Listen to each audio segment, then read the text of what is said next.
все пилоты так знают и сейчас, что строят самолеты хорошие у нас северяне, северяне.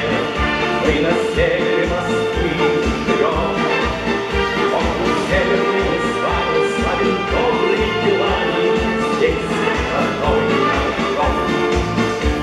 У нас краю зеленый и свой аэродром, театр, стадионы, и даже ипподром.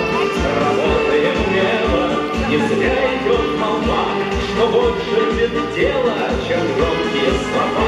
Северяне, северяне, мы на севере Москвы живем. Округ северный мы с вами славим добрыми делами, здесь родной наш дом.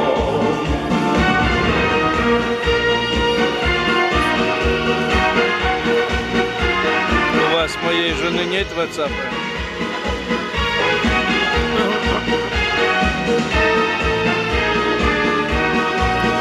Северяне, северяне, мы на севере Москвы живем.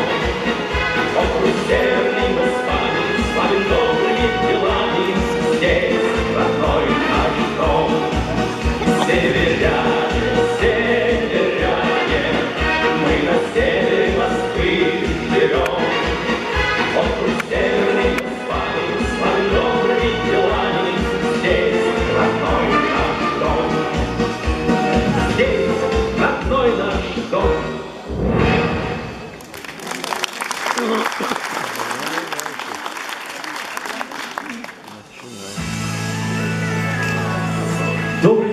Добрый день, уважаемые северяне и наши гости. Мы рады приветствовать вас на заключительном концерте фестиваля художественного творчества ветеранов, учащихся образовательных учреждений и других молодежных творческих объединений, посвященного 75-летию победы советского народа в Великой Отечественной войне, который проходит под девизом «Победа в сердцах поколений». И сейчас вы прослушали гимн Северного округа. И это не случайно, ведь наш концерт носит название «Северный округ в годы Великой Отечественной войны». Сегодня на нашем концерте присутствуют ветераны, участники Великой Отечественной войны. И я думаю, сейчас должны прозвучать самые громкие аплодисменты этого зала.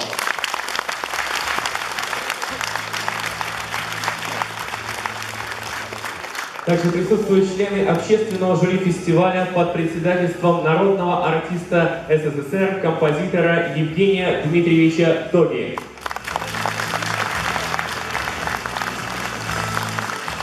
Для приветственного слова мы с огромным удовольствием приглашаем префекта Северного округа Владимира Викторовича Степанова И председателя Совета ветеранов Ивана Сергеевича Боговика.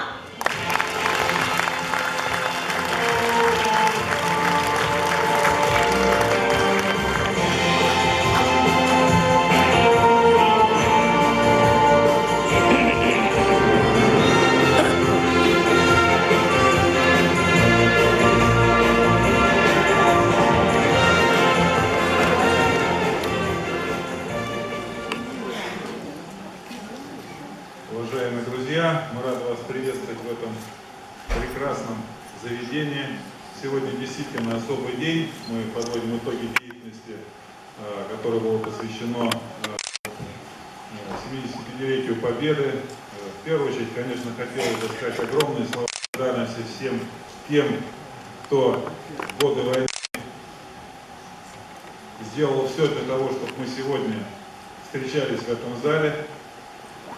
Что касается Северного округа, мы продолжаем работу и по развитию, и по совершенствованию, и в большей степени с вашим участием. Но сегодня у нас день особенный.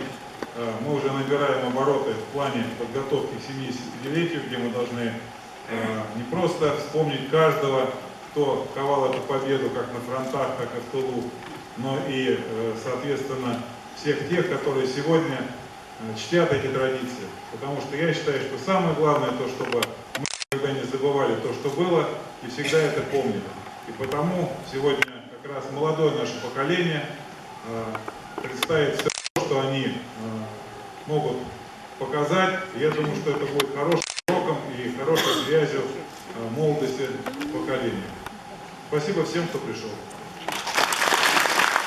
Иван Сергеевич запустит.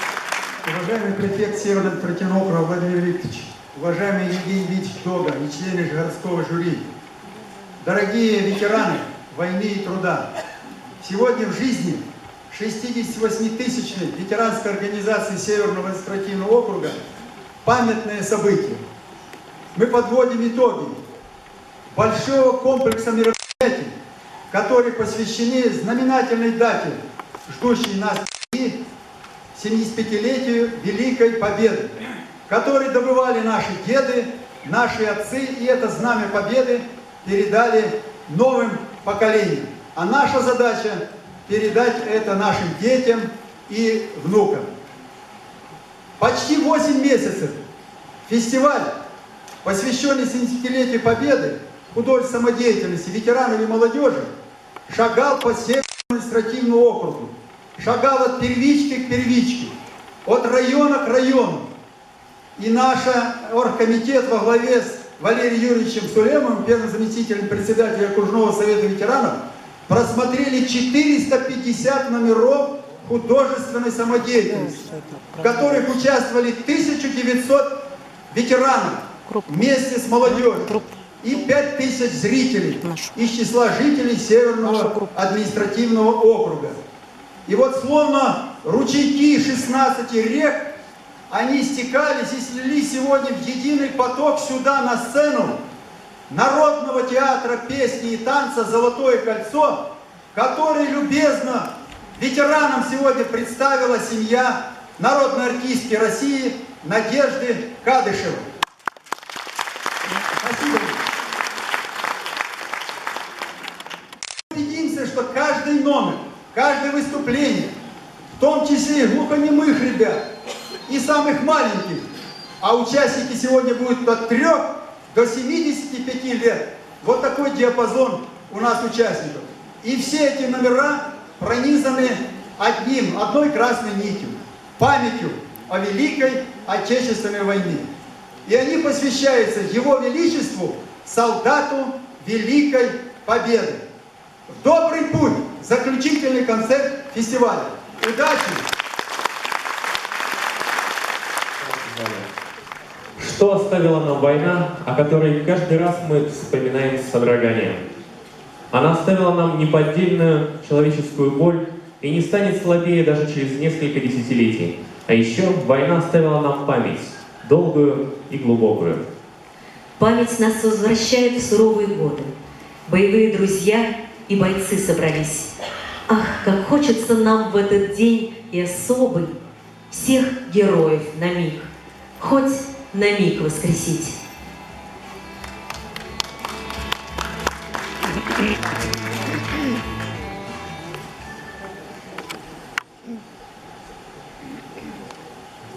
Вот она месила.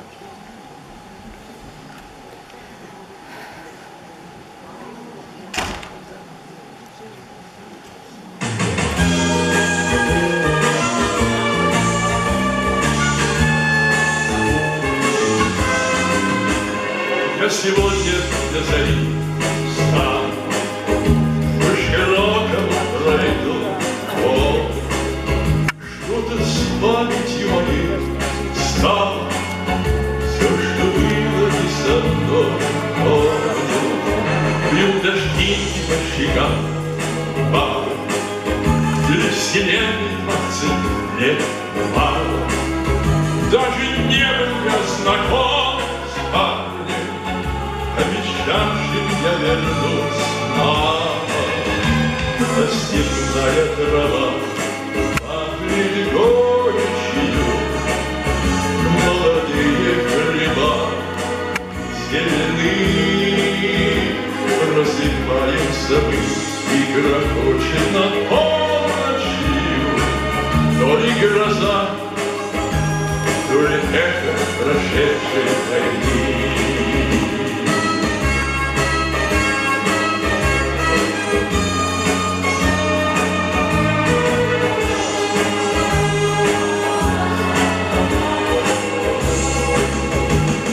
обещает быть весна долгой, ждет отборного зерна пашня. И живу я на земле доброй за себя и за того парня. Я от тяжести такой горбаюсь, но иначе жить нельзя, если все зовет меня его голос, все звучит во мне его песня. Осенняя трава пахнет горечью, молодые греба зеленые, рассекаются мы, и грохочет над полночью, то и гроза, то ли эхо прошедшей войны.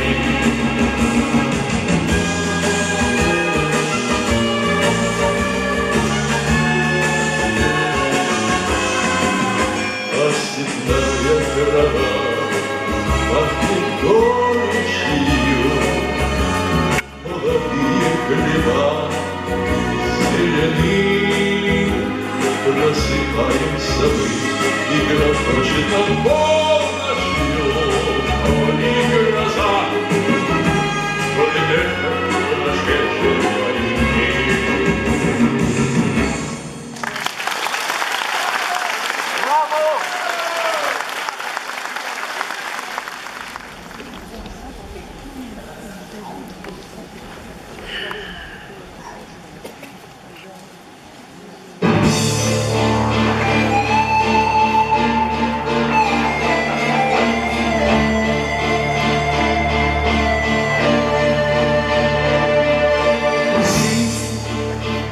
Прекрасный миг, короткий миг, как птицы крик.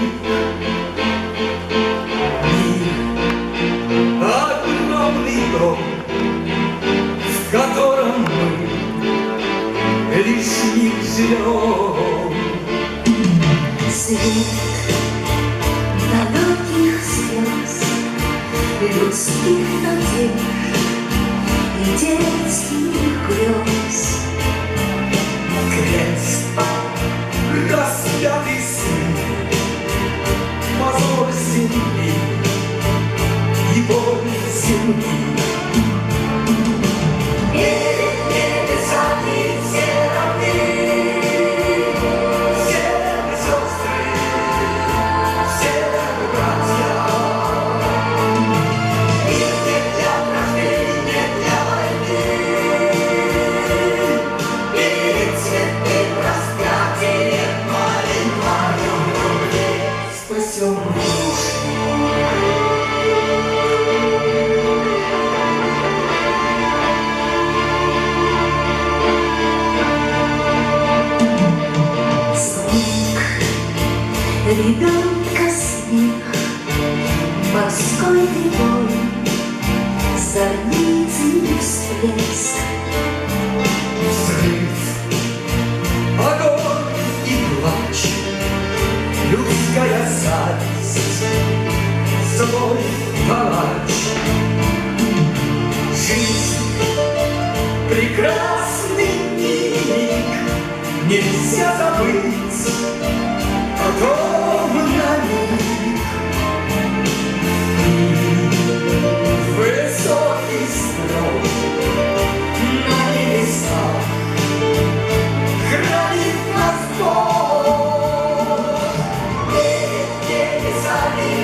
хороша историческая справедливость тем, что она рано или поздно все-таки восстанавливается. Так, после празднования 60-летия Победы к числу официально почитаемых мест Великой Отечественной войны был причислен и Белорусский вокзал, так как отсюда уходили на фронт военные эшелоны. Сюда привозили раненых. Здесь собирались горожане, чтобы услышать сводки Советского информбюро.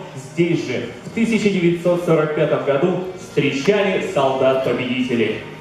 26 июня 1941 года в зале ожидания на наскоро возведенной эстраде краснознаменный ансамбль песни и пляски под руководством Александрова впервые исполнил легендарную песню «Священная война», написанную на стихи Лебедева-Кумача. С первых же тактов песня захватила бойцов, а когда зазвучал второй куплет, в зале наступила абсолютная тишина. Все встали, как во время исполнения гимна. На суровых лицах военных и исполнителей песни слезы. Песня утихла, но бойцы потребовали повторения вновь и вновь, 5 раз подряд. Так начался путь этой песни, славный и долгий. Ее пели повсюду, на фронте, в партизанских отрядах и в тылу.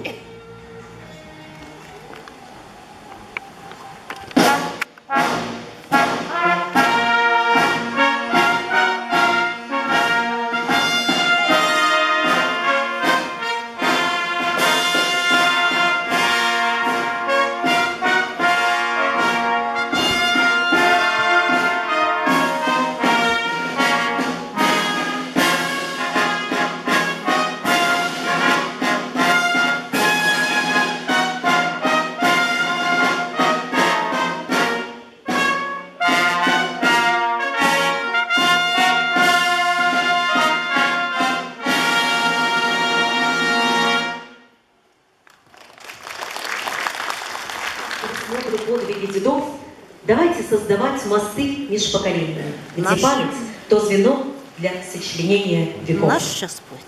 Мой дедушка.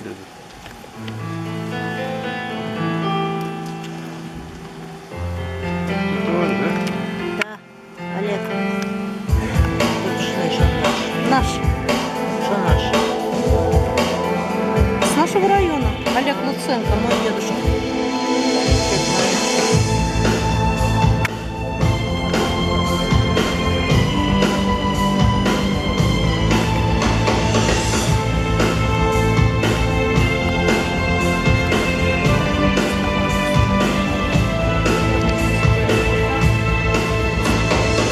Какое было небо звездно-нежное, какая разливалась тишина. Но разорвало утро безмятежное разрывами снарядными война. И покатились страшными закатами те долгие так памятные дни. 4 года до 45-го, когда победы дожить хотели они. Спасибо тебе, дед, за то, что не согнулся и гордо шагал сквозь страшную войну. Спасибо тебе, дед, что ты домой вернулся, ведь я с тобой учился слушать тишину.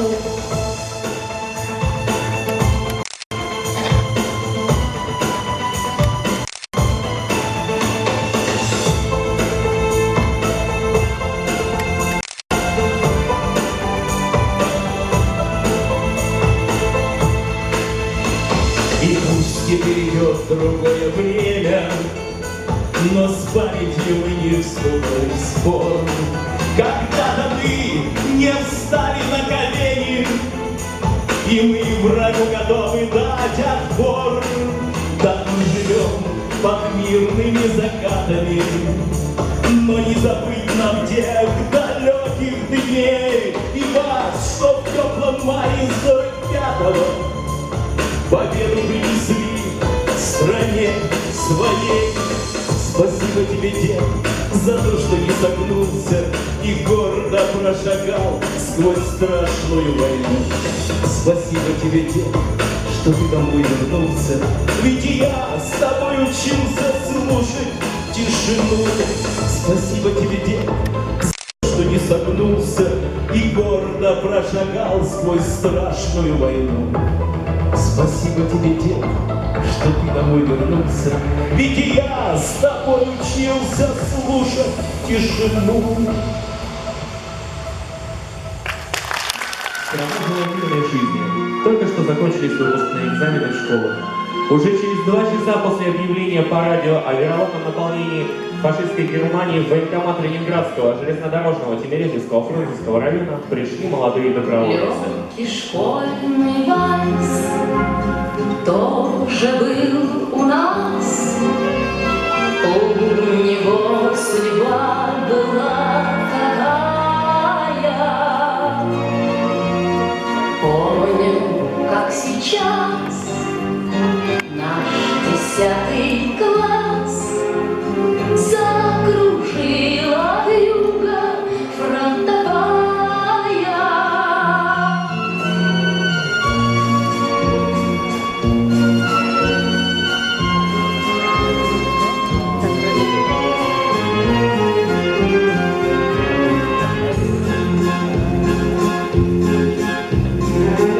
Фронтовой самбат у лесных дорог был прокурен и убит тоскою.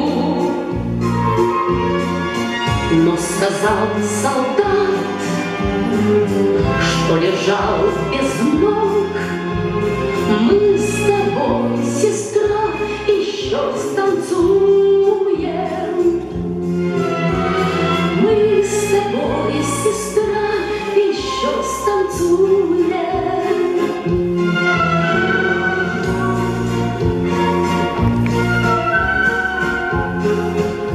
Выпускники школы Ленинградского Тимирязевского района столицы уходили на фронт целыми классами со словами «Мы будем защищать Родину». А сестра, как мел, вдруг запела вальс. Голос дрогнул, закачался зыбко. Улыбнулась всем, это я для вас. А слеза катилась на улыбку.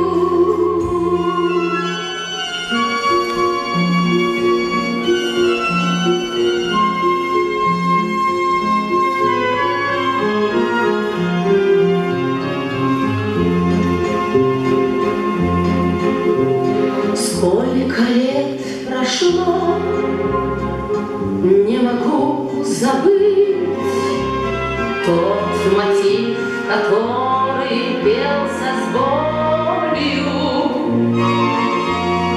Сколько лет прошло, не могу забыть мужество солдатское и волю. Мужество солдатское и волю.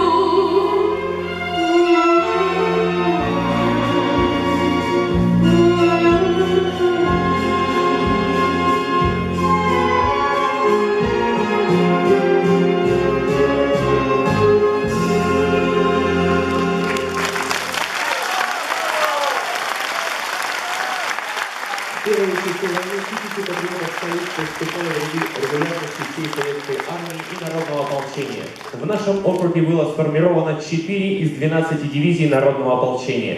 Наиболее активно эта работа велась в Ленинградском районе. В ополчение шли люди разных профессий и возрастов – рабочие, служащие, ученые. Многие из них имели освобождение или бронь. Однако они не считались с этим. Формирование дивизии проводилось под лозунгом «Встанем грудью на защиту социалистического отечества и уничтожим взорвавшегося фашистского изверга». Штаб Ленинградской 18-й дивизии народного ополчения находился в гостинице «Советская», о чем сегодня напоминает мемориальная доска на ее здании.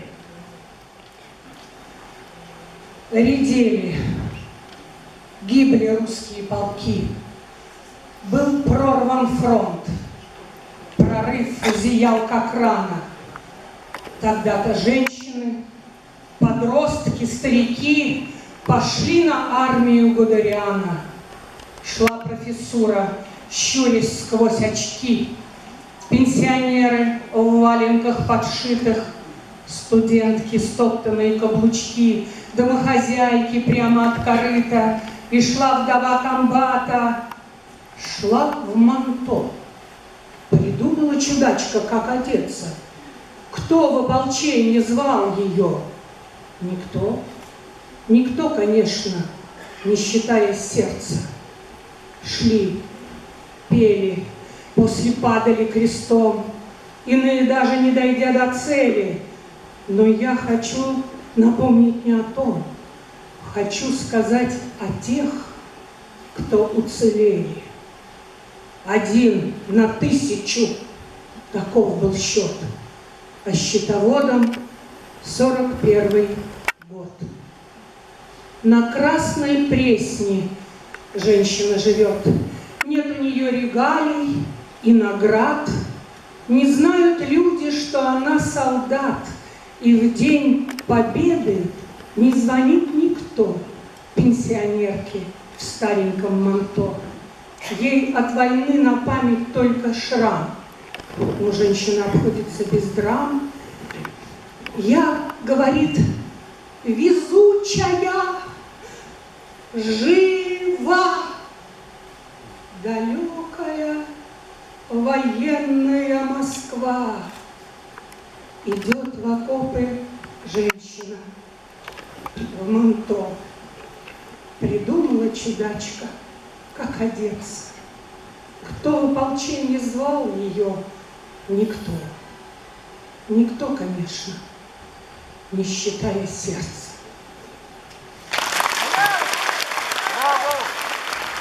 Война радикально изменила условия работы столичного речного транспорта. Погасли огни бакенов и знаков береговой судоходной обстановки. Не слышно было пароходных гудков. 22 июля 1941 года фашистская авиация произвела первый налет на Москву. Только на Северный полк было сброшено около 300 зажигательных и фугасных бомб. Но это не помешало речникам выполнять специальные задания военного командования по перевозке воинских частей, вооружения, вывозу раненых бойцов с фронта и обеспечению города топливом. Несмотря на сложность обстановки, речники со своим свойственным им морским задором не теряли силу духа.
первые же недели войны на фронт добровольно ушли тысячи речников.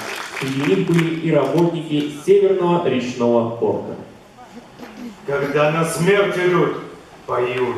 А перед этим можно плакать, ведь самый страшный час в бою. Час ожидания атаки.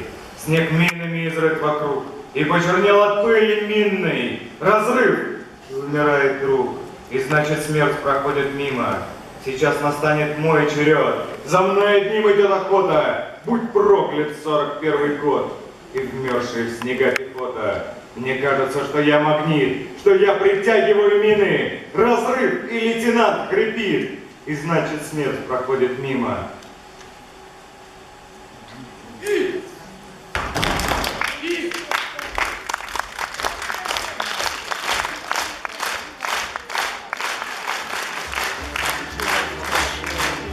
Суровой осенью 1941 года, когда бои шли на ближних подступках к столице, было приказано свести все рабочие батальоны на территории Тимирязевской академии для переформирования их в полки, которые заняли рубежи на ближайших подступках к Москве в районах Нахабино, Химок, Коврина, Лиховод, Леонозово и Хлебниково, образовав северо-западную группу защитников Москвы. Они должны были контролировать Ленинградское, Волоколамское и Дмитровское шоссе, чтобы не допустить прорыва немецких войск к столице. Аэродром на Ходынском поле стал практически фронтовым. С его поля наши самолеты производили десятки боевых вылетов.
Великой Отечественной войны. И сегодня мы бы хотели поздравить их еще раз и подарить им самые бурные, самые громкие аплодисменты, которые только могут прозвучать в этом зале. Друзья, я не сомневаюсь в вас.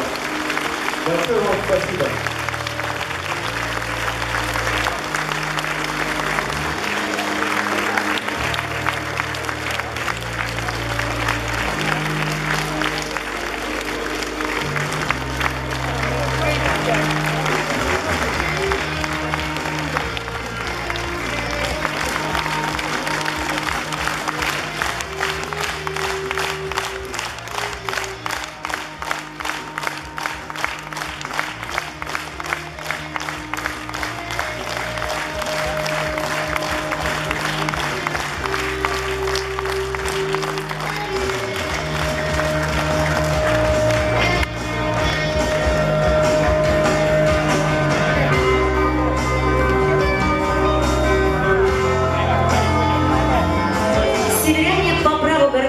Тем, что с 1967 по 1979 год в районе аэропорт по адресу улицы Черняховского, дом 4, жил один из лучших летописцев Великой Отечественной войны Константин Симонов, который, как никто другой, отразил в своих произведениях суровую правду тех лет.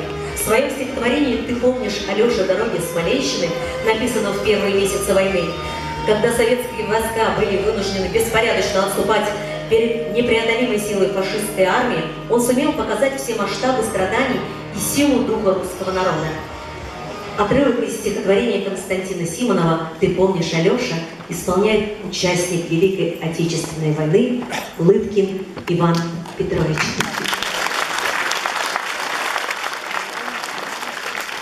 Уважаемые друзья, с вашего позволения я напомню. Смоленское сражение 1941 года остановило немецко-фашистские войска на дальних подступах к Москве на 2 месяца и сорвало план Гитлера сходу захватить Москву. Но он усилил свою группировку, и нам пришлось отступать. О трагизме отступления, патриотизме и героизме советского, русского народа пишет Константин Симонов своему фронтовому другу, поэту Алексею Суркову. Ты помнишь, Алеша, дороги Смоленщины, как шли непрерывно злые дожди, как кринки несли нам усталые женщины, прижав их к груди, как детей от дождя. Как слезы они вытирали украдкой, и вслед нам шептали: Господь вас спаси. А сами себя называли солдатками, как сталь повелось на Великой Руси. Слезами измерено больше, чем верстами, шел тракт, за пригоркой теряясь из глаз. Повсюду деревни, деревни, деревни с погостами, как будто на них вся Россия сошлась. Как будто за каждой русской околицей крестом своих рук ограждая живых, всем миром сойдясь, наши прадеды молятся за Бога неверующих внуков своих.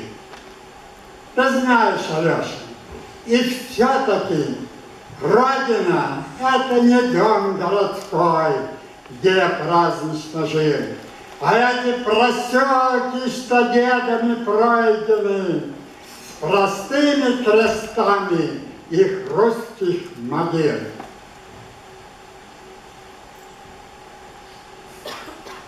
Не знаю, как ты, а меня с деревенскою тяжелой дороги от села до села, и долею женскую. Впервые война на дороге своя. Ты помнишь, Алеша, изгал под Борисовым, по мертвому плачущий девичий крик, седая старуха в соловчике плисом, весь белый одетый, как насмерть старик. Но чем успокоить могли мы их, отступая? Но горе поняв своим бабьим чутьем, ты помнишь, старуха сказала нам: родимые, покуда идите, мы вас подождем. Мы вас подождем, говорили нам пашики. Мы вас подождем, говорили леса. Ты знаешь, ночами мне кажется, что следом за мной их идут голоса. Нас пули с тобою пока еще милуют, но трижды поверь, что жизнь уже вся. На наших глазах умирали товарищи, по-русски рубаху рванув на груди. И горд я за самую милую, за русскую землю, где я родился, где умереть нам завещано, где русская мать нас на свет родила, и в бой провожала нас русская женщина, по-русски 3 раза меня обняла.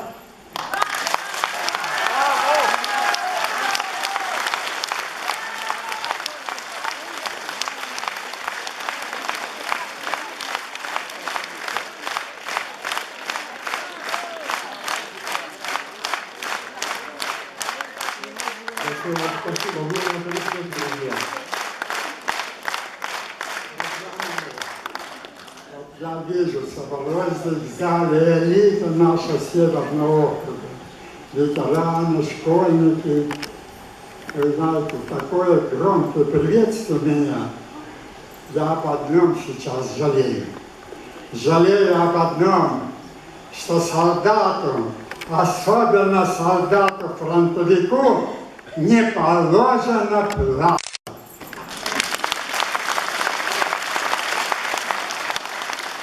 И в порядке уточнений, великий и мудрейший горец Расул Гамзатов по этому вопросу писал: течет из раны кровь струйкой длинною, и не слезинки.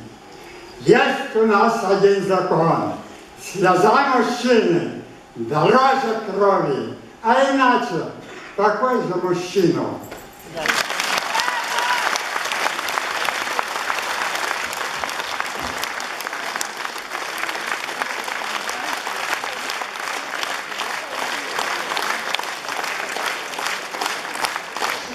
В стране, никогда не слышавшего стихотворения Константина Симонова «Жди меня». Оно превратилось в своего рода молитву, которую солдаты в окопах повторяли про себя перед боем. Заклинание, которое многим помогало выживать. Посвящено это стихотворение было актрисе Валентине Серовой, прах которой покоится на Головинском кладбище. По просьбе главного политуправления Серова в начале 1942 года приехала с концертом в военный эвакуационный госпиталь, расположенный на территории нашего округа. Здесь впервые стихотворение «Жди меня» услышал маршал Константин Рокоссовский.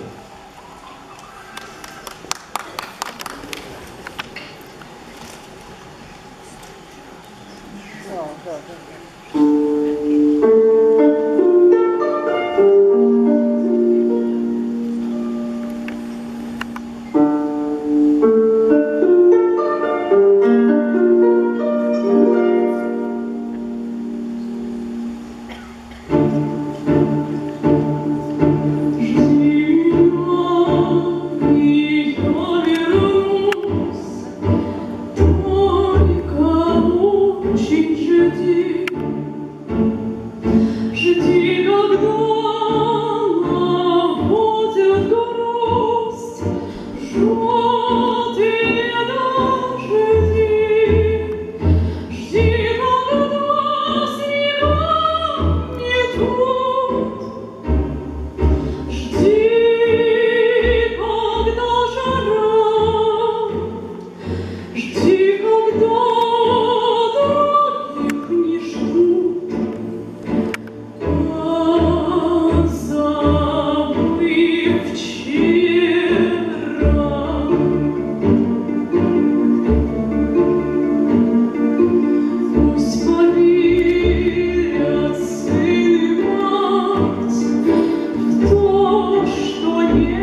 бойцов советской армии пользовались фронтовые театры и концертные бригады.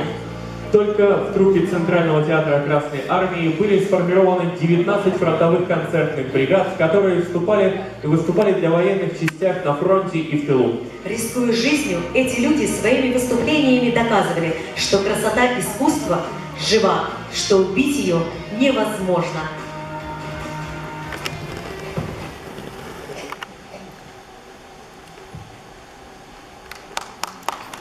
Тысячи и тысячи писем в те роковые годы шли на фронт из фронта. И в каждом из них была своя судьба, свои горести, свои радости. Одним из первых ушел на войну Иосиф Уткин. Поэт погиб в 1944 году.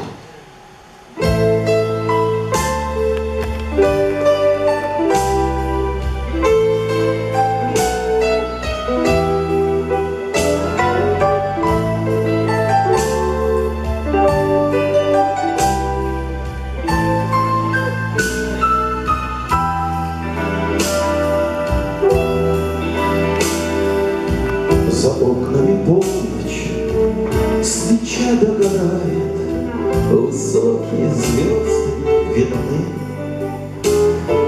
Ты пишешь письмо мне, моя дорогая, в пылающий адрес войны. Ты пишешь письмо мне, моя дорогая, в пылающий адрес войны.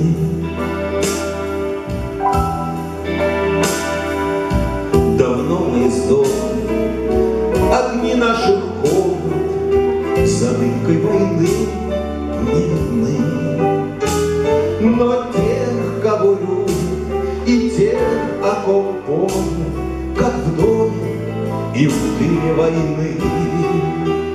Но тех, кого любят, и тех, о ком помнят, как в доме и в дыме войны. Мы скоро вернемся, я знаю, я верю, и время такое придет.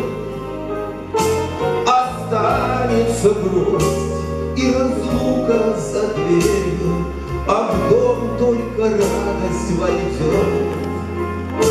Останется грусть и разлука за дверью, а в дом только радость войдет. За окнами полночь, свеча догорает, высокие звезды видны.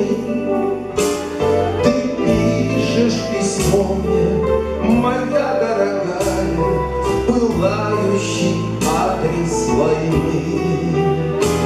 Ты пишешь письмо мне, моя дорогая, в пылающий адрес войны.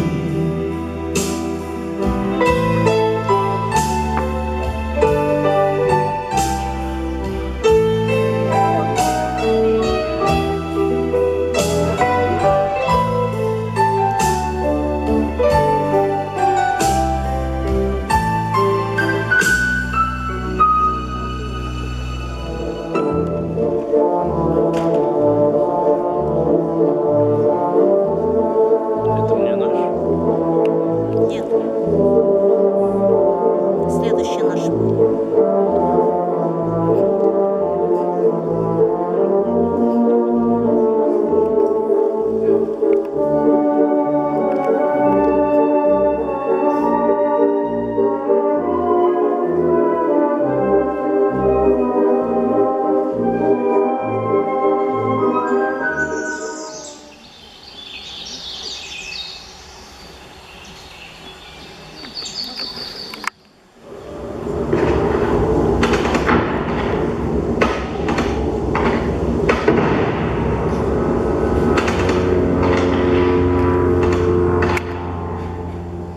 Внимание! Говорит Москва. Передаем важное правительственное сообщение.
Есть руководитель, да? Руководитель где-то в зале.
Драться не надо, зачем?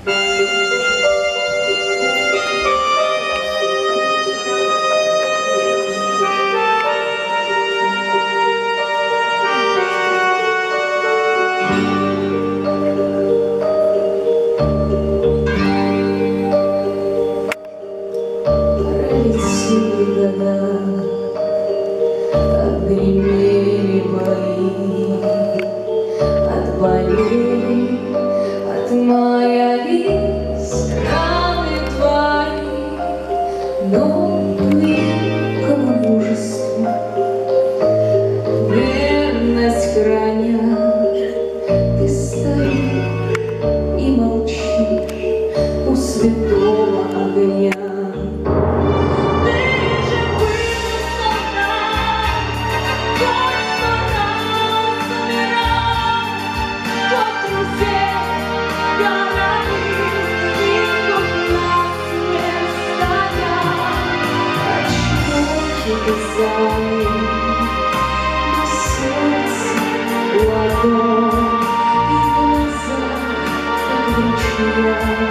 Отразился огонь. Говорят, что не плачет солдат, солдат он солдат, и что старые раны ненастью болят. Но вчера было солнце, и солнце с утра. Плачешь, солдат, у святого костра. Ты же вышел, солдат, хоть сто раз умирал, хоть друзей хоронил и хоть насмерть стоял. Отчего ты замер на сердце ладонь? Как ручья отнесился огонь. Посмотри же, солдат, это юность твоя. У солдатской могилы стоят сыновья. Так отчего же ты плачешь, старый солдат? Или сердце горит, или раны болят? Ты же выжил, солдат, хоть сто раз умирал, хоть друзей хоронил и хоть насмерть стоял. Отчего же ты замер на сердце ладонь? Ручья относился огонь.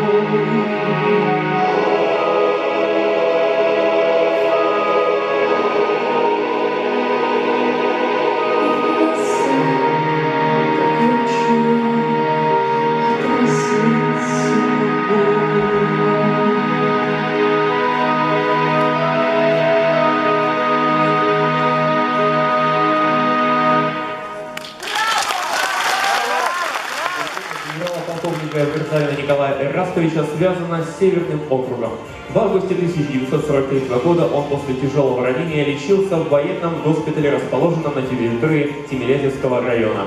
За 3 недели своего единоличного правления в Берлине Берзалин спас берлинцев от голодной смерти и эпидемии, восстановил городские коммуникации, здравоохранение и другие важнейшие элементы инфраструктуры.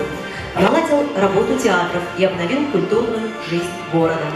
И именно в Берлине 9 мая 1945 года родилась первая песня Победы «Казаки в Берлине», которая как бы завершила долгий и трудный путь, начатый в те суровые дни, когда впервые прозвучала священная война.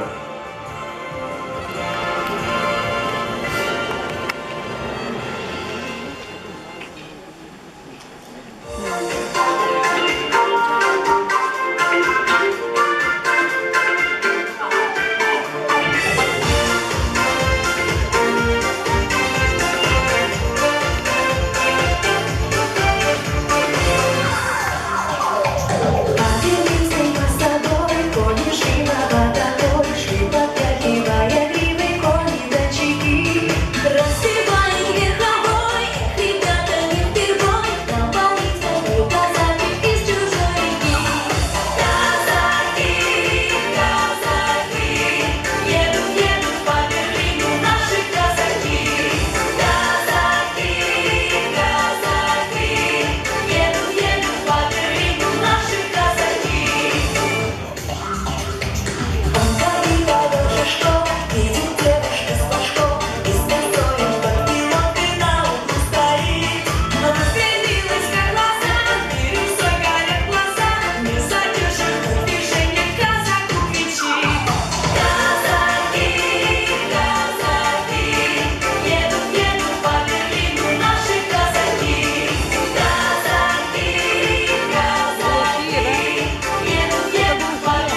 Мало кто знает, что один из первых в России памятников павшим героям был установлен в Северном округе на территории Тимирязевской академии. Вдовам фронтовиков и студентам Академии понадобились огромные усилия, чтобы получить разрешение на его установку, так как в начале 1960-х годов государство считало несвоевременным открывать мемориальные доски и памятники погибшим в Великой Отечественной войне, чтобы не напоминать о миллионах жертв.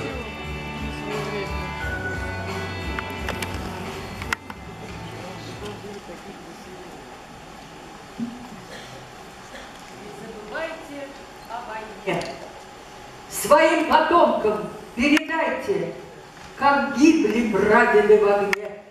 Вы подвиг предков не предайте. Не забывайте обелиски на месте подвигов былых. Пускай война уже не близко, вы все же помните о них. Не забывайте в праздный час о тех, кто на войне остался. Гордитесь теми, кто за вас в последний смертный бой достался. Не забывайте никогда заплаченную ими цену.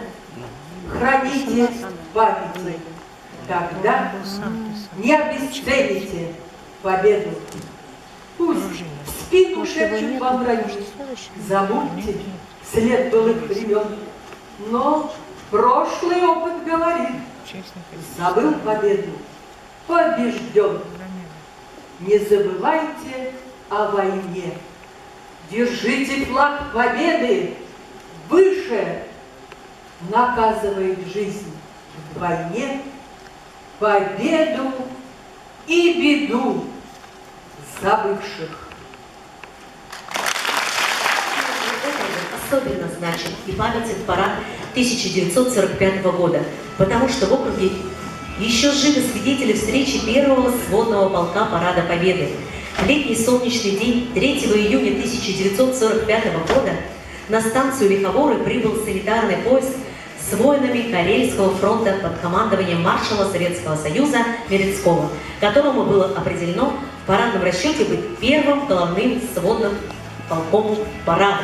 На 3 месяца полк разместили на стадионе Московской сельскохозяйственной академии. Утром 24 июня 1945 года огромное количество людей провожало героев-фронтовиков на Красную площадь. Жители округа до сих пор с гордостью вспоминают День Победы. Еще и потому, что участникам парада все шли по нашему мосту Победы, построенному в 1943 году по направлению, где осенью 41-го шли жестокие бои за Москву.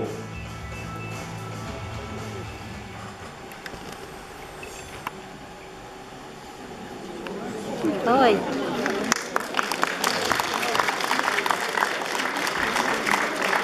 Секундочку, не видно. Что такое День Победы? Это утренний парад. Едут танки и ракеты. Маршируют строй солдат.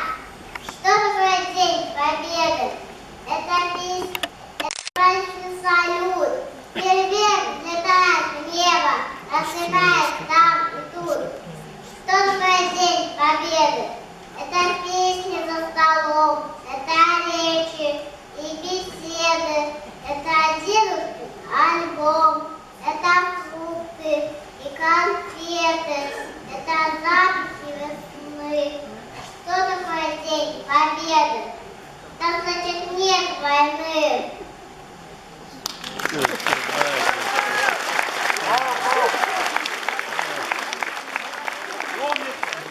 Округ из окраин Захолустья превратился в один из самых современных и красивых округов столицы. Сегодня это крупный научный, исторический и культурный центр столицы. В округе выросло новое поколение, не знающее ужасов войны, но война сегодня напоминает нам о себе. В июне 2018 года при строительстве нового жилого комплекса на улице Викторенко, 11 рабочие раскопали и обезвредили немецкую фугасную авиационную бомбу времен Великой Отечественной войны. А внуки и правнуки героев-победителей принимали и принимают участие в военных действиях, которые проводились и проводятся за пределами нашей Родины.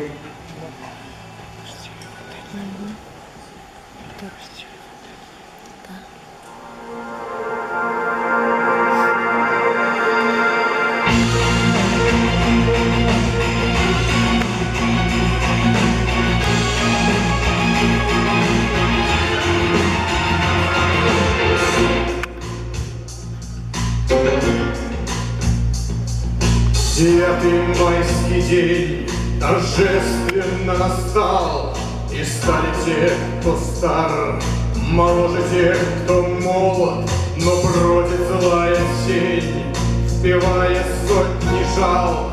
Горит войны пожар и жжет военный холод. Девятый майский день слезами орошен, и те, кто не дошел, живее тех, кто живы, сквозь памятную сень и оружейный звон. Идем в атаку взвод, и ловят за шею.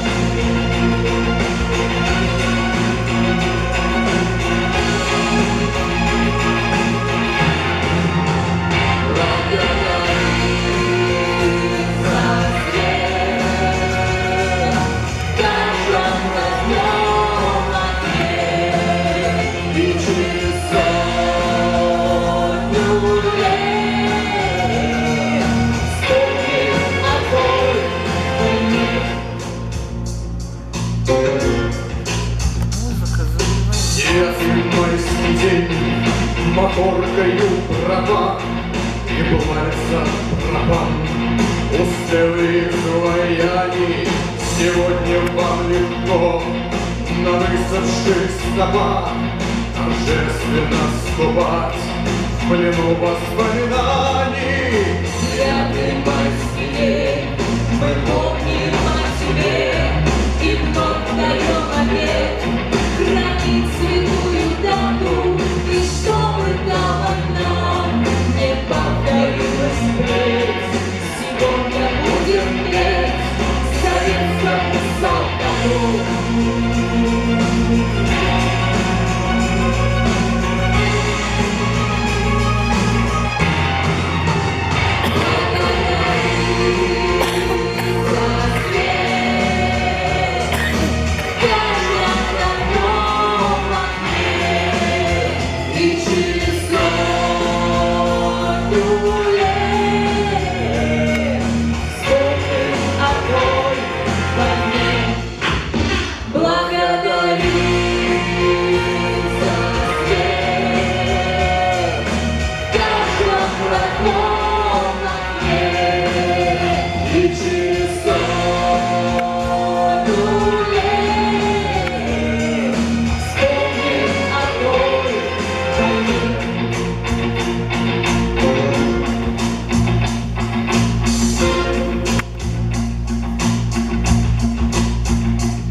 Это который красивый. Они там вестибюль играют. Это который? Это называется «Слушайте Россию».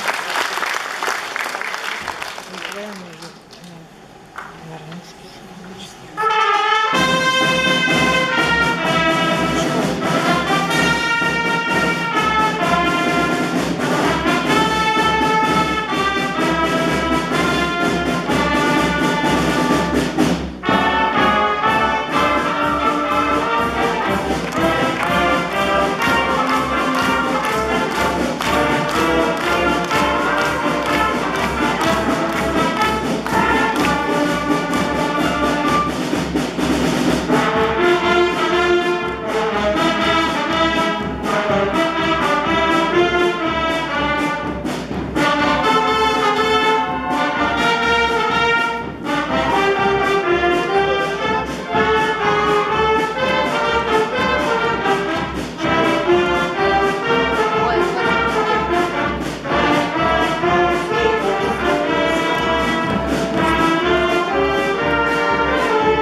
останется народная скорбь утраты о миллионах погибших сыновей и дочерей.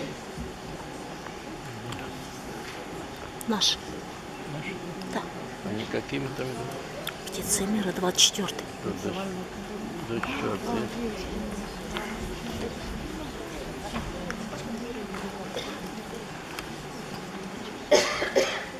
Так там первые были или нет? Нет. Они один раз.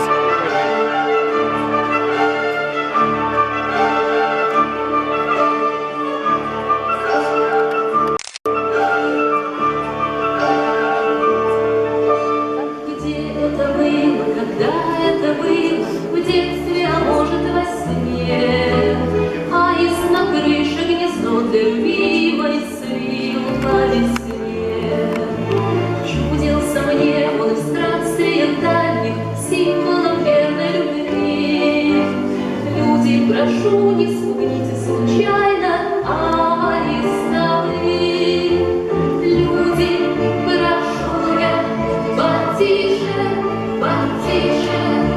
Войны кузину добре. Аист на крыше, аист на крыше. Мир на земле. Аист на крыше, аист на крыше. Мир на земле.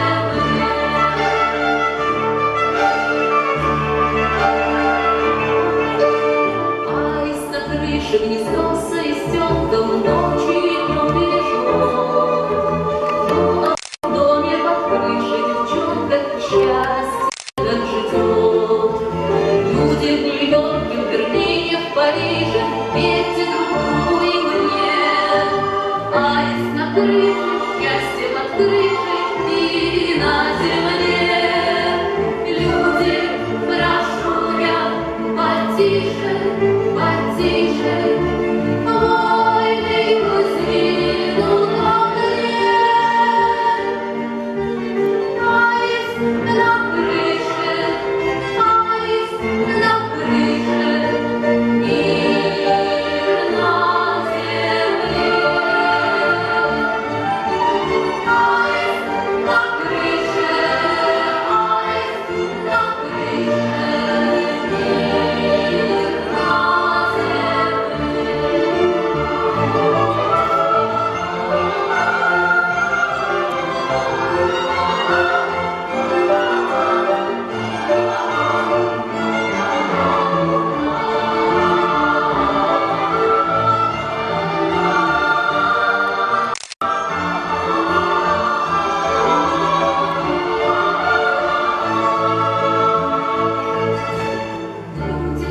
прошу я, потише, потише. Войны пустину добре. Аист на крыше, аист на крыше. Мир на земле. Аист на крыше, аист на крыше.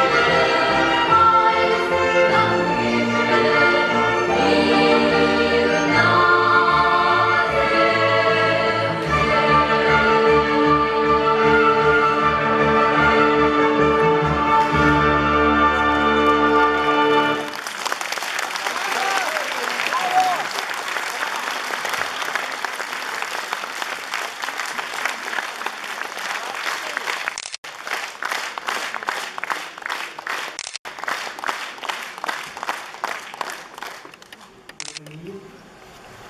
сразить которых годы не войны, нас 20 миллионов не забыл.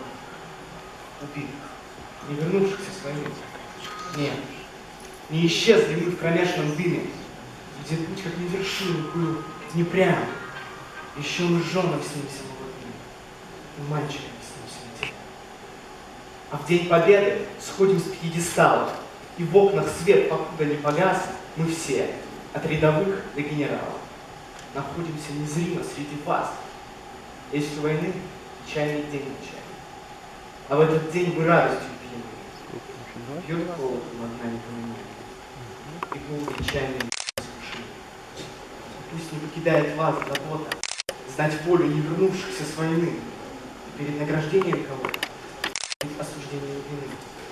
Все то, что мы в окопах защищали или возвращали, кинувшись в прорыв, беречь и защищать вам обещали, единственной жизни положить. Как мы после нас отлитых, мы все перед Отечеством равны.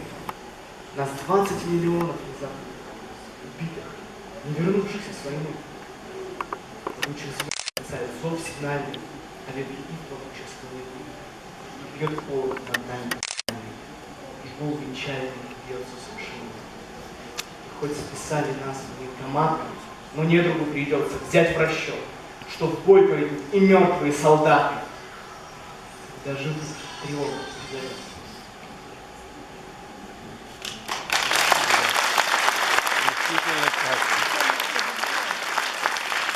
Сегодня, несмотря на почтенный возраст, ветераны щедро делятся своим жизненным опытом и знаниями, что способствует сохранению исторической памяти и патриотическому воспитанию подрастающего поколения. Ветеран войны Герасимов Юрий Константинович написал гимн ветеранов Северного округа. И сегодня вместе с военным оркестром 55-й дивизии ВНГ РФ и хором района Хорошевский состоится его премьера.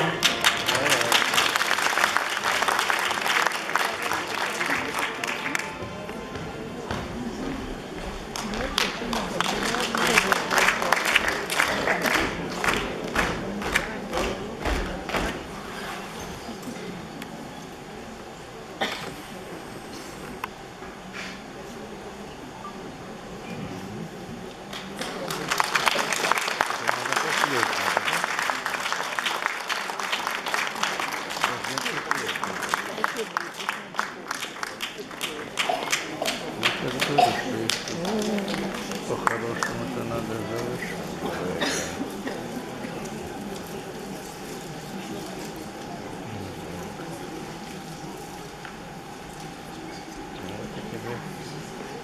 Не журавушка наша. Да.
7 образовательных площадок. Калита сегодня – это достойное продолжение традиции военной доблести и надежная смена защитникам Отечества. Давайте заканчивать. Последний, да? Мы двойной номер пропустили.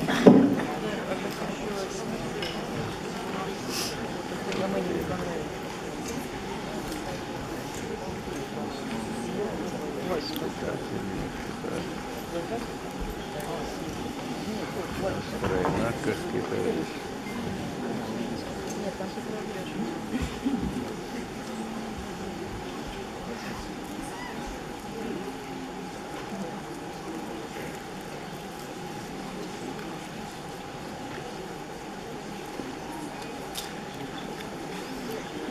Что-то я своих никого не сняла.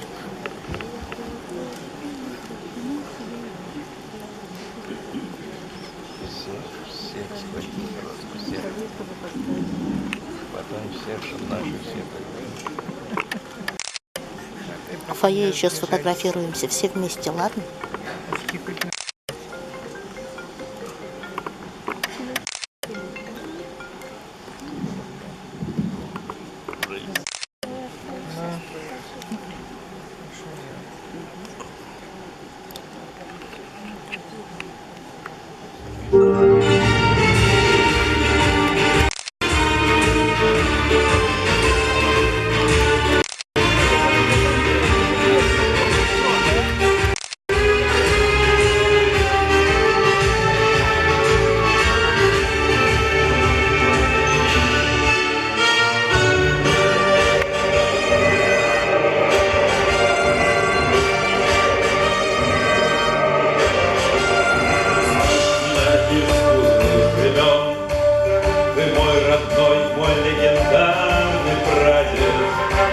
Высоты на мир спасенный глядя, найди себя среди других имен.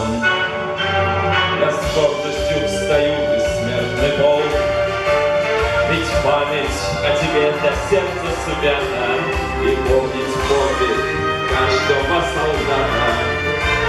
Я правда победы вышел, бессмертный полк, ты будешь жить веками.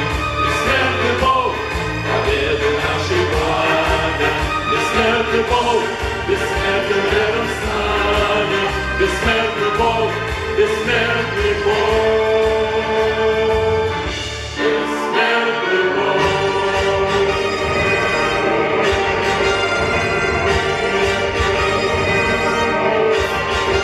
Пусть встанет в строй народ твоей страны, пусть помнят села, города, станицы, своих героев, праведные лица, великого достоинства полны, чтоб слава их пережила века, чтоб помнили об этом наши дети, чтоб знали той святой победе. Вставай, ты бессмертного полка, бессмертный полк, ты будешь жить веками. Бессмертный полк, победы нашей пламя. Бессмертный полк, бессмертный рядом с нами. Бессмертный полк, бессмертный полк.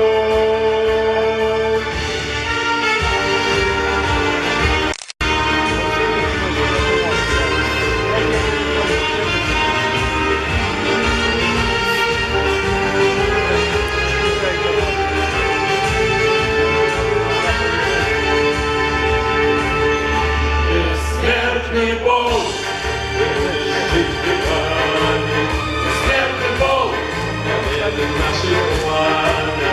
Бессмертный полк, бессмертный рядом с нами.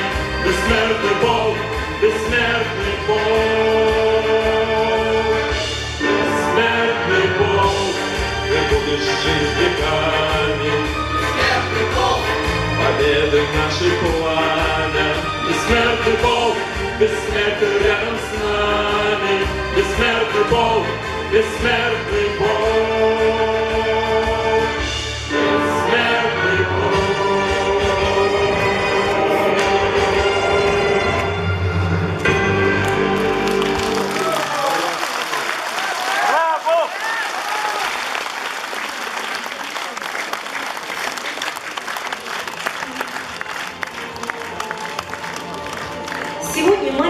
кусочками огромной мозаики мы постарались показать славные страницы военной истории нашего округа. Сегодня мы выражаем безмерное уважение и глубокую признательность участникам Великой Отечественной войны, присутствующим в зале, и всем героям-фронтовикам, которые явили миру образцы мужества, самоотверженности и безмерной преданности отчизне. Своим беспримерным ратным трудом, всей своей жизнью вы доказали, что наш народ способен пройти через самые тяжелые испытания, выстоять и победить. Ну а сейчас под бурные аплодисменты зала мы бы хотели пригласить всех, кто сегодня участвовал в нашем концерте. Дорогие друзья, друзья, аплодисменты и всех участников сегодняшнего дня, всех выступающих, кто просим выйти на сцену, пожалуйста, проходите.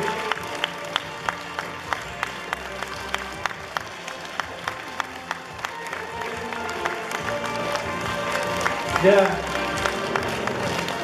подведения итогов мы с огромным удовольствием предоставляем слово председателю жюри, народному артисту Советского Союза Евгению Дмитриевичу Долги. Также приглашаем на сцену председателя Совета ветеранов Ивана Сергеевича Боговика и директора театра «Золотое кольцо» Григория Александровича Костюк. И ваши бурные аплодисменты, друзья.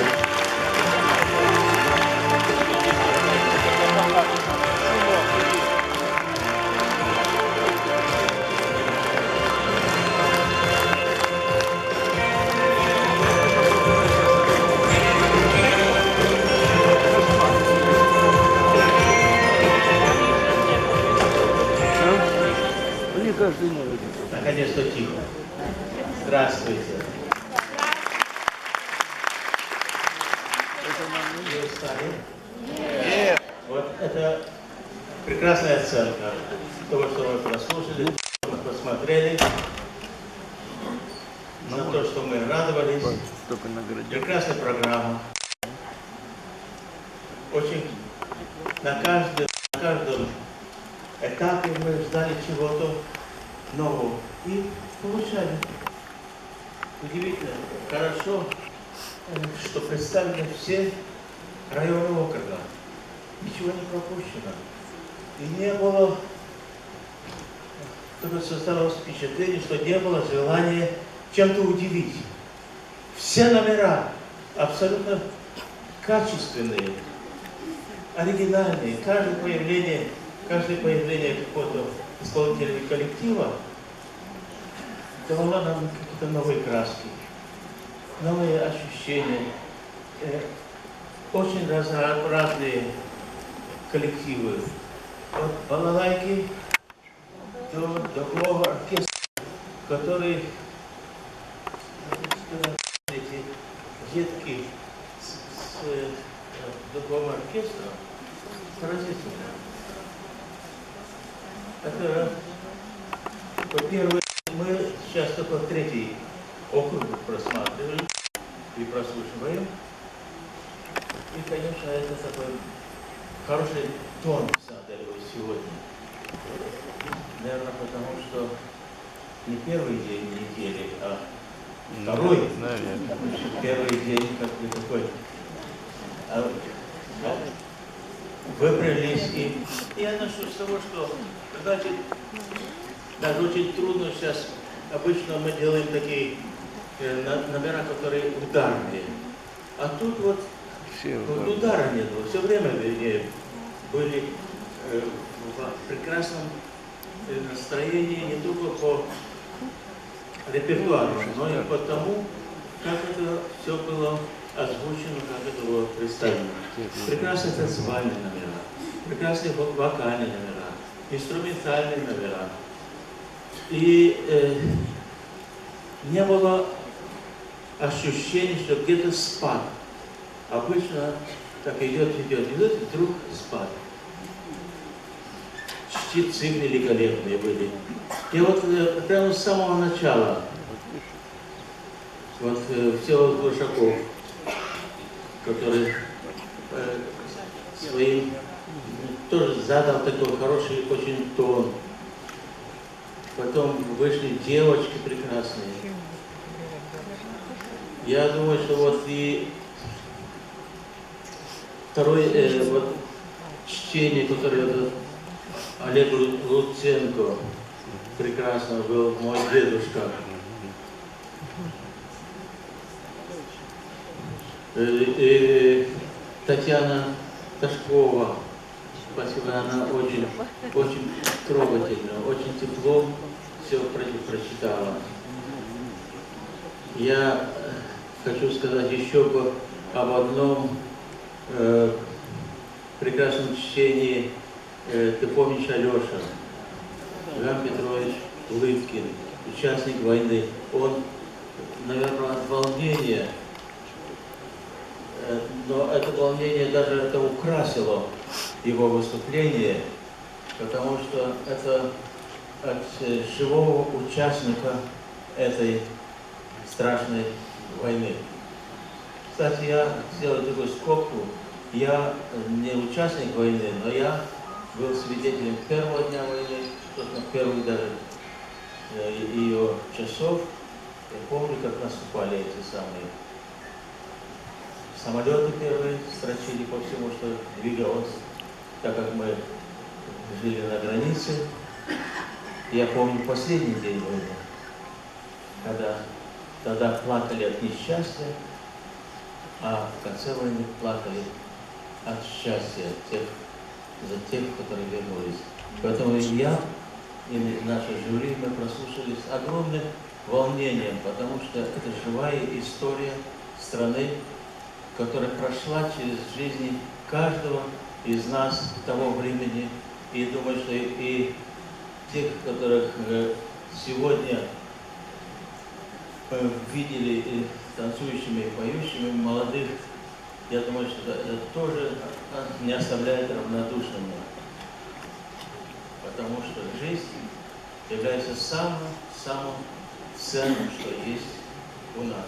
Мы боремся за эту жизнь, мы воспеваем ее, мы стараемся ее не только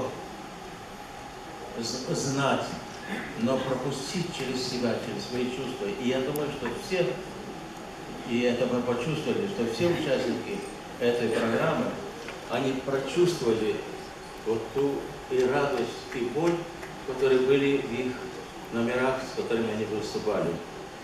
Я хочу сказать, что танцевальные ансамбли, особенно девушки везде, я никак не пойму, куда мальчики делись. Потому что в основном это красиво, но мальчики, я думаю, что девушки скучают по мальчикам. Нет.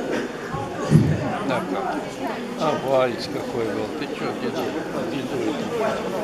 Да, это не только у вас, вообще все мальчики почему-то не очень интересуются этим делом. Я хочу сказать, что вот прекрасная солистка была Анна Петрикова, которая спела великолепным голосом. Собственно, все в этом округе, все достойно похвалы. Спасибо. Спасибо. Всех на городской фестиваль.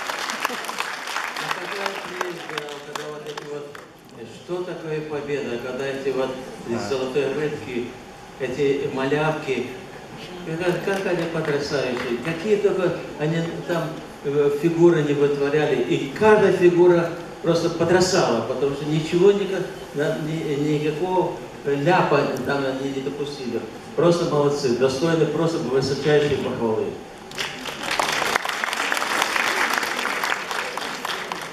А вот это оркестр детской музыкальной школы 92-й. Это оркестр, который вышел просто служители России, которые сыграли. И опять хочу подчеркнуть, что вот это разнообразие жанров, видимо, и создало вот эту ценность, вот эту радугу цветов, звуков и настроений.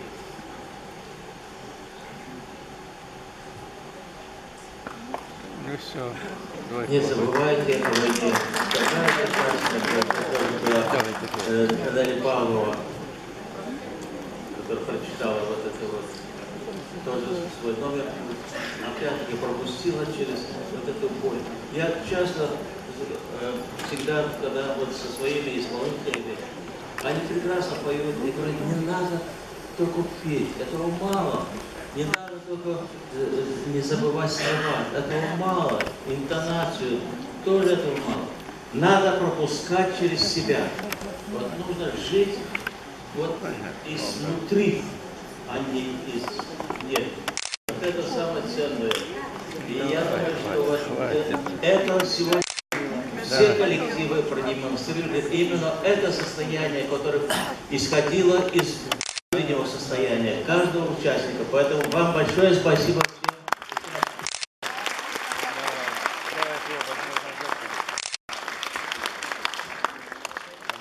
Ну, с гимном, конечно, можно поработать. Сама идея очень хорошая, достойна похвалы, потому что когда и композиторы, профессионалы как-то так сторонятся этой темы, а вот вы доказали, что это как раз напрасно сторонятся, что вы сами можете справиться с этой задачей. И если что-то будет отрепетировано, будет это очень прекрасно, потому что все это убеждает и мелодически, и по составу очень красиво все это может быть. Поэтому я желаю успехов этому гимну, чтобы он был доведен до того, как вы его задумали, и будет прекрасным таким знаком, эмблемой вашего округа.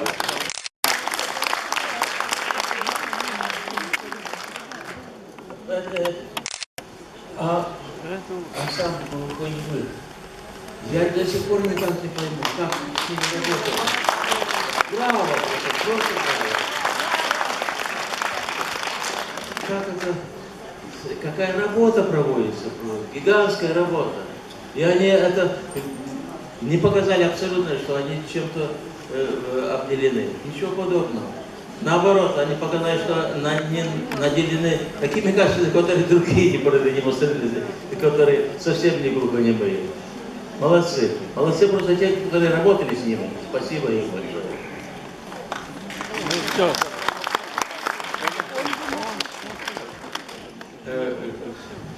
Ты же выжил, солдат. Ну что, 2 часа сидим. Я знал этого композитора Мигулю, Царство ему небесное. Это было очень красиво исполнено, и как раз очень приятно, что вспомнили про эту песню, потому что это очень хорошая песня, была очень популярна в свое время, и что вы о ней вспомнили. Это хорошая песня и хорошо было представлено. Ну что можно сказать, что меня еще потрясло, то, что вы вручили цветы ветеранам. Это было очень здорово. Это не входит в программу, не написано здесь. Но это потрясло, потому что ветеранов мы видели только 5 человек здесь осталось, во всяком зале. И с каждым годом их становится меньше и меньше, поэтому больше цветов дарите, пока они живы. Понимаете они? Говорите о них, пойте о них, играйте для них, потому что это люди, которые обеспечили нам вот эту возможность стоять здесь на сцене и радоваться, потому что и без них вряд ли все это могло, иначе могло быть. Они ценой своей жизни, я смотрел за спиной каждого исполнителя, каждого коллектива, прекрасно подобранные видеоряды в каждом номере. Те, которые проработали, которые этот материал собирали, а его собирать очень трудно. Я знаю на собственном опыте, как это трудно достать. Потому что везде сейчас коммерция, за все надо платить, и тем не менее все это сделано. И ничего, никакого кадра, не просто кадр поставили, просто чтобы там что-то было видно. Ничего подобного. Все это играло на каждый номер. Это опять-таки постановочная группа, те, которые все это в сценарии обозначили. Надо сказать, что нам выдали и сценарий, и программу. Это тоже показывает, что работа проводилась на самом высоком уровне. Спасибо организаторам, спасибо участникам, желаю успеха, будьте счастливы, счастливы за то, что вы занимаетесь этим делом. Это великое, когда люди поют, когда люди играют, они добрее, сами добрее. И это добро несут в зал. Успехов вам и всего самого-самого доброго. Уважаемые друзья, после такого профессионального разбора народного артиста Советского Союза, прославленного, известнейшего композитора, нашего друга большого Северного округа, Евгения Дмитриевича Доги, который должен сейчас отдыхать. Он только прилетел из Германии и к нам сейчас на конкурс сюда, на заключительный концерт. Спасибо, Евгений, за такой глубокий профессиональный анализ. Я думаю, он не только за то, что было, то, что прошло, но и для, Евгений Ильич, для будущего, для учета в нашим, так сказать, наших будущих подготовках, вот в этих конкурсах и так далее. Я очень коротко также хочу.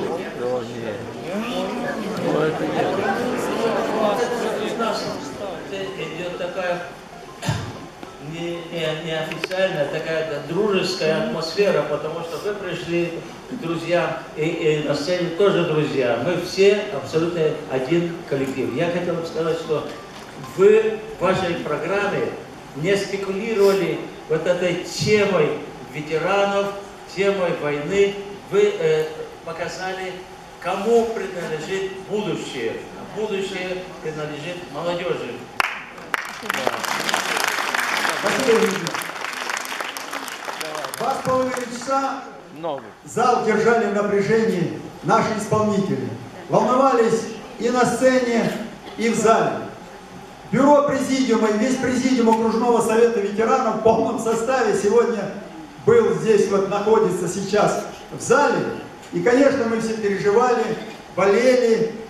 И от имени бюро президиума хотим всем участникам заключительного концерта и организаторам выразить сердечную признательность и нашу ветеранскую благодарность. Спасибо за старание, вот, за такое настроение позитивизма, которое шло из сцены в зал. Вот. Всем участникам мы вручим, конечно, наши дипломы, благодарности, грамоты. Вот. Они этого заслуживают, потому что они уже все лауреаты фестиваля, посвященного 75-летию Победы. Конечно, разбор и дальнейшие итоги для нас еще впереди. Вот. Но сейчас я еще от вашего имени, уважаемые коллеги, вот, прежде всего, ветеранский актив здесь у нас, хочу поблагодарить и исполнителей, и наших ведущих особенно за их такую теплоту, целенаправленность, что они сумели преподнести наш Северный округ. Вот. В лучшем таком свете. Молодцы! Да.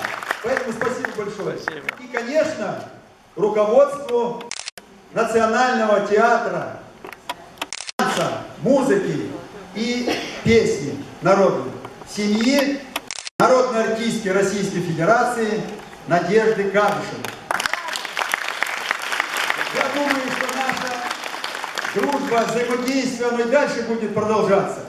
Но я хочу сейчас от имени окружного совета ветеранов генеральному директору театра Григорию Александровичу Костюку вручить нашу ветеранскую грамоту благодарность, которой награждается Национального театра народной музыки и песни «Золотое кольцо». За что?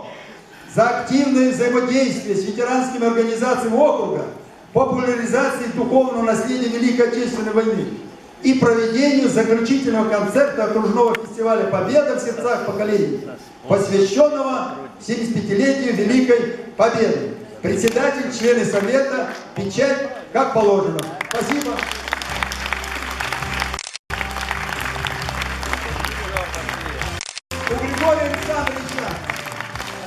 у Григория Александровича дедушка был участником Великой Отечественной войны, тоже среди победителей.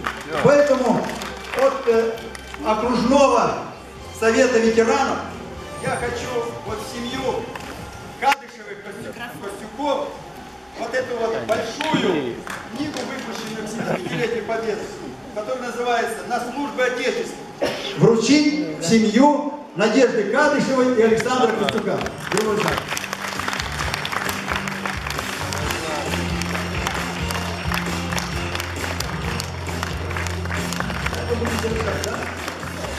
Всем спасибо, работаем по плану, всего доброго, отдыхайте.